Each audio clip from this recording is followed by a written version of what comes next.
नमस्कार दोस्तों, जय श्री कृष्णा। आज हम चलते हैं द्वापर युग में। आज मैं आपको ले चलती हूँ पांडवों के नए बनाए हुए महल इंद्रप्रस्थ में। इंद्रप्रस्थ में पांडवों ने एक बहुत सुंदर महल बनाया था, जिसकी फर्श स्फटिक मणि से बनी हुई थी, और वहाँ जहाँ सूखा स्थान था वहाँ गीले का आभास होता था, और जहाँ गीला था वहाँ सूखे का भ्रम होता था। जब दुर्योधन को वहाँ बुलाया गया तो वो सूखे स्थान पर अपने वस्त्रों को ऊपर करके चला, और जैसे ही गीले स्थान पर गया और उसे सूखा समझकर पानी पे गिर पड़ा।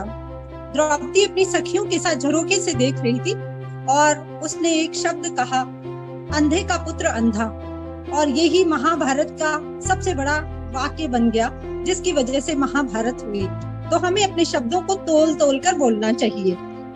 अब जो दुर्योधन इस अपमान से जल उठा और उसने देखा कि पांडवों में क्या सबसे बड़ी कमी है, तो उसे पता लगा कि युधिष्ठिर जो है उनका बहुत कमजोर मन है जुए की तरफ। तो उन्होंने युधिष्ठिर को दूध क्रीड़ा के लिए आमंत्रित किया, और सब लोग जुआ खेलने के लिए हस्तिनापुर गए। वहां आप सभी जानते हैं कि युधिष्ठिर सब कुछ हार गए, और अंत में उन्होंने द्रौपदी को भी दांव पर लगा दिया और द्रौपदी को भी हार गए। दुशासन द्रौपदी के अंतःपुर में गया और वहां केस से उसको खींचता हुआ ले आया, और भरी सभा में कर्ण के उकसाने पर वो द्रौपदी का चीर हरण करने का प्रयास करने लगा। द्रौपदी ने अपने पांचों पतियों की ओर मदद की गुहार लगाई। द्रोणाचार्य और भीष्म पितामह को नम आंखों से देखा, लेकिन सभी के मस्तक झुके थे। उस हस्तिनापुर की सभा में द्रौपदी का शील बचाने का प्रयास किसी ने भी नहीं किया। अब द्रौपदी ने आर्त स्वर में पुकारा, कृष्ण मेरी लाज रखो, कृष्ण मेरी लाज बचाओ। नारद जी दौड़े भगवान कृष्ण को बोले कि कृष्ण द्रौपदी की लाज बचाओ। भगवान कृष्ण ने कहा, नारद जी, विधि का विधान है कि मैं कर्मों के फल के बदले में ही कुछ दे सकता हूँ। जल्दी देखो, क्या द्रौपदी ने कभी किसी वस्त्र का दान किया है? नारद जी ने देखा और कहा, हाँ प्रभु, द्रौपदी ने एक वस्त्र का दान किया है।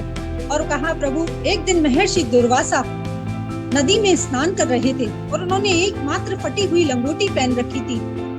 उसी समय द्रौपदी अपनी सखियों के साथ वहां स्नान करने के लिए आई, और नदी की तेज धारा में महर्षि दुर्वासा की वो लंगोटी भी बह गई। अब महर्षि ने जल्दी से भागकर नदी से बाहर निकले और एक पेड़ के पीछे छुपकर अपनी लाज बचाने का प्रयास किया, पर उनकी आंखों में बेबसी के आंसू थे। द्रौपदी तरुण युवती थी, उसने भांप लिया। वो तुरंत उसने अपने साड़ी का आधा पल्ला फाड़ा और ले जाकर झाड़ियों के पास जाकर बोली, पिताजी, आप इसे पहनिए और अपनी लाज बचाइए। मैं राजमहल जाकर दूसरा वस्त्र पहन लूंगी। भगवान कृष्ण ने कहा, नारद, बस बहुत है। और आप सभी जानते हैं कि दुशासन सहित पूरे कौरव हार गए, पर भगवान कृष्ण ने अक्षय गुना उस वस्त्र को कर दिया।